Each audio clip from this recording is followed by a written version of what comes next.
Right now at 5, the search for a man going around Manhattan randomly attacking people with a hammer.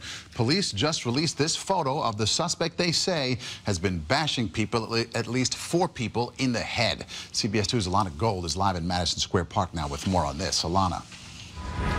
Maurice, in just the last few minutes, we've learned police have identified the suspect, but at this point, he has not been arrested. Police say he's behind 4 different attacks on Monday. One of them was right here in Madison Square Park. All of them happened at very busy times in the daylight.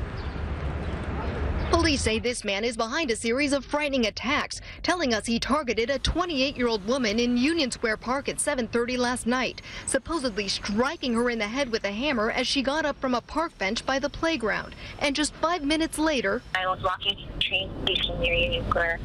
Someone came up behind me, yelled something indiscreetly, and then the next thing I know, I was struck in the head. Another victim who doesn't want to be identified spoke to us on the phone about her scare. Police say the same suspect struck this 33-year-old with a hammer between 5th and 6th Avenues after leaving dinner with her boyfriend. The only thing I could see is what she was wearing from the back. I noticed she was bleeding and holding her head.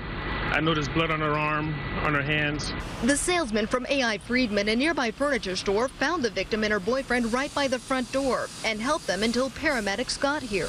What was her condition like? She had to have been so scared. She looked like she was in a lot of pain. She was bleeding, holding her head. She was crying. Investigators say the perpetrator assaulted a 34-year-old woman with a hammer 10 blocks north at Madison Square Park at 5 o'clock last night. They tell us he could also be linked to a similar crime at 1:45 yesterday afternoon, where a man was struck with a hammer at 35th Street and 6th Avenue. What's your reaction to this? It's horrible.